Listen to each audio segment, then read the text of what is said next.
To create a schedule in Acuity that alternates weekly, you can use the hours every other week function.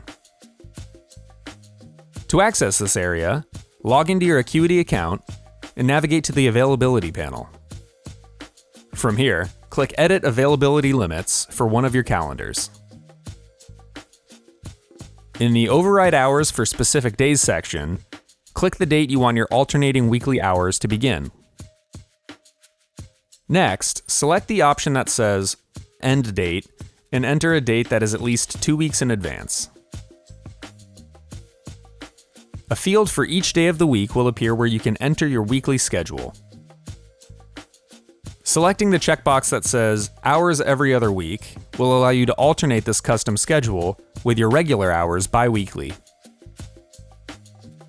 Be sure to click Set Hours to save your changes.